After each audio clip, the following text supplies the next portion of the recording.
Hey guys, I haven't done a cooking video in a while, so I also look like shit, but I'm about to cook, so what do you want from me? Obviously it's not going to be very well put together because I'm holding my camera, but if y'all have ever been to Olive Garden, which most people have, they have this soup called Zuppa Tuscana. It is so good. It's like sausage, kale, and potatoes, and it's creamy. So I'm going to make that today for dinner, and since I haven't done a cooking video, I'm like, 2-for-1 special. I'm gonna film it and cook it, and hopefully you guys just wanted to see a cooking video. If not, wait till the next video. I'll do another unboxing. But anyways, the first thing I'm gonna do, let me flip my camera. Oh, I can't flip it. Cute. Okay, so the first thing I'm gonna do, I'm gonna make a lot of soup because we're a bigger family. So I bought these pork sausages. I got a hot and I got a mild. And my knife is just from cutting the edges. I cut the edge over here and over here. In case you think I stabbed somebody, I didn't. But anyway, I'm just about to cook these in the pan real quick, and I'll be right back. So here's just a quick note as I have the meat cooking. You probably noticed I used the tube of the sausage, which most people do for like breakfast sausage. The recipe calls for Italian sausage, and you can buy the Italian sausage. It's kind of like, it looks like ground beef kind of, or a lot. But anyways, when I was shopping, I noticed that those packages were like $1.50 more each compared to the two, but it's still the same type of meat. It's still sausage. So the only thing I'm going to do different, saving money, is you can add like Italian seasoning to it as it's cooking. I could not find my Italian seasoning, so I'm going to add rosemary leaves to it, oregano, I'll do garlic and onion powder, and anyways, and I'm going to Italian it myself. And I saved money. So since I was 2 packs, I was like $3 I probably saved right there just to have the same exact meat. Anyway, in case y'all are ever looking for tips to save money, that's one right there that I'm doing. So, alright, BRB.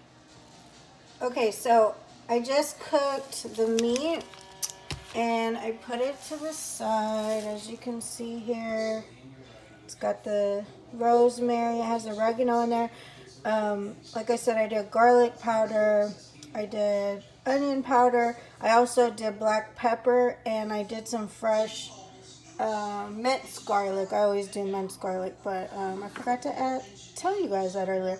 What I did not add is salt, and I kind of do that to taste if I'm going to do a soup because sausage is very salty as is. Plus, I'm about to fry up this pack of bacon, right?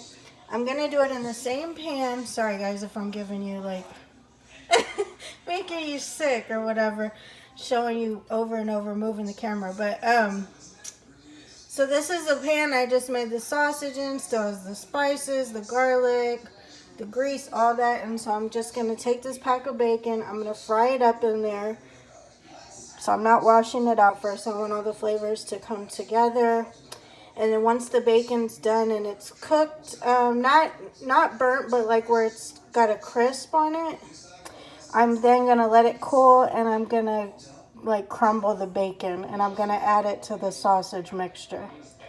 Okay, be right back. Okay guys, so while that bacon is cooking in the pan, I have 2 yellow onions. I just went ahead and took the skin off. But anyways, they're about, I would say small, medium.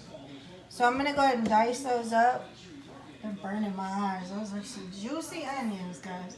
But I'm sitting there crying trying to talk to y'all. Anyway, when the bacon's done and I remove it from the pan, I'm going to take the diced onions. I'm probably going to take about, I would say just play it how you like to do if you want to make this recipe. I love minced garlic, and I love adding garlic to recipes. So just do what you want to do with garlic. I'm going to add garlic to how I would like to do it. So it's probably going to be at least a tablespoon or more, because I already have some in the pot with the meat that I've already cooked. But anyways, I'm going to cook it in the same grease that the sausage and the bacon was cooked in, so all that flavor goes into the onion. and then I'll be back to show you and do the next step.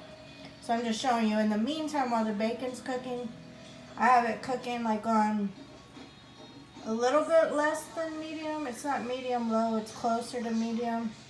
But that way I have time to prep these onions, so you can do two things at once. Also, there's going to be potatoes, so you'll need to dice them. I would dice them kind of big, but I'll show you that part in a minute. But that way they don't turn to mush in your soup. You want them to still be potatoes. Okay? Okay guys, so I transferred the onions that I just sauteed. As you can see, they like the brown parts. That's like the garlic that I added in there. So if you do make this and your garlic turns brown, I actually like that. To me, it gives the garlic a better flavor, almost like roasted. So anyways, I put it in here because this is going to be my soup pot. I ended up doing probably 1.5 for the onion. Maybe even a little less because that thing was making me cry. Okay, so now I'm going to put the heat on medium. I also, I scooped out the onions from the other pan so that they were still coated in the grease, but I didn't transfer all the liquid grease in there. So you don't want it to be like crazy greasy, but you want the goodness flavor of the grease. So what I'm going to do now is make, I think they call it a roux. So I'm going to add some flour. I'm going to do my best to do this while I'm holding the phone. So you add a little bit of flour at a time. You add a little bit of flour at a time. So right here I just did about a tablespoon. So I'm going to go ahead and stir that in together. And what this is going to do is it's going to end up making like the thicker portion for the soup, so that when I add the rest of the broth, it'll be more of a creamier type of soup. So I'm going to keep going, probably about 3 to 4 tablespoons total. Just keep stirring in the flour. And then once I'm done with that, I'm going to slowly add, yeah, my stove is messy. I've been cooking. But anyway, I'm going to add chicken stock. So this is 32 ounces. I bought 2 of them. Okay? Again, I'm making a lot of soup. So that's what I'm going to do. I'm going to do about 3 to 4 tablespoons. I'm going to eyeball it of the flour. Just keep mixing it in. Let it kind of thicken up. And then I'm going to slowly start adding in the chicken stock, stirring it, get my thickness going. And then I'll be right back for the next step. Okay guys, so I've got all the liquid added, like as far as the chicken stock, and then I got the flour added like I said before. So all that's in there right now is the onions, garlic, chicken stock, and then obviously like you see the herbs and stuff. Okay, so now on this step, I cut up 8 russet potatoes. I went ahead and got one of those bags where you get like, whatever, like a 5-pound bag. So they don't really give you large ones. So I'd say they're probably, what, medium size. So I cut 8 of those up. It ended up being like a pitcher's worth. So I'm going to add these now. And as you look at the size, so I made sure they weren't going to be tiny. I wanted them at least half an inch to an inch. I'm not going to do this while I hold the phone. I'm going to burn my face off. But anyways, I'm going to add all these potatoes in there. And I'm going to crank it up, bring it to a boil, and let that go for 15 minutes. And then I'll be right back. Okay guys, so while those potatoes are going, I turned it, it's boiling, but I turned it down to where it's a gentle boil, because you don't want them to burn on the bottom. So that's going. Also, I've been asked before when I did like recipes about keto friendly. So if you want keto friendly out of this soup, you can do that. Just substitute cauliflower for the potatoes and you'll be good to go. But yeah, so I'm just waiting for that. Once the 15 minutes is up, I'm going to add the meat, which was the sausage and the bacon that I crumbled, into the actual soup. There's going to be a cream, like a heavy cream you add to it, and kale. And I believe that's it. But anyways, I'll show you those steps in just a second. But I just wanted to tell you, if you are doing this recipe, bring it to a gentle boil. That way you don't burn it or overcook the potatoes. So, like if your if your stove goes to like 9, like mine does, I think mine's on like 6, 6.5, and I'll just kind of eyeball it. But, okay, all right, see y'all in a minute again. Okay, guys, so the timer just went off. So I turned it down to about 3 for just right now because it was kind of doing a rolling boil. But anyways, what you want to check for is just to make sure your potatoes are tender enough, that way when you stick a fork in them, it'll go through. They're tender enough to eat, but you don't want them to be mush. So these are perfect. All right, so what I'm gonna do now, and try not to splash and burn myself, is I'm going to add my meat mixture. I'm adding all that meat I cooked earlier. So again, that was a pound of spicy sausage, a pound of mild. You can do all spicy if you want, or mild if you want. It's up to you. I did a mix just so I don't want it too hot because my kids will never eat it. And I don't want it too plain. I want some flavor in it. Alright, so I got that.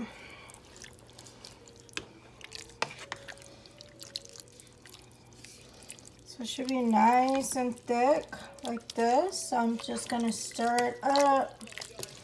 Get everything in there.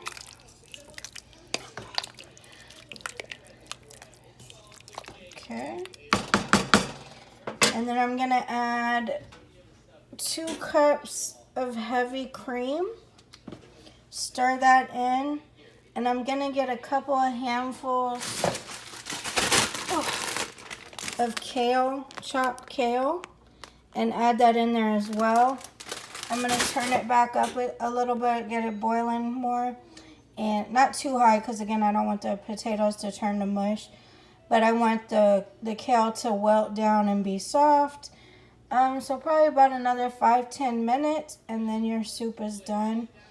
So we'll show that in just a second. Let me add everything in there. Okay guys, so this is pretty much what the finished product's gonna look like. I didn't turn it up very much because the potatoes, the longer they're sitting here, they're softening. So again, I don't want to screw them up.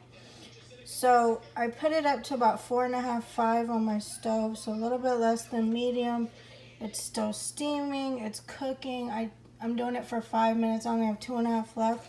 But as you can see, I added kale. I had that big, huge bag of kale.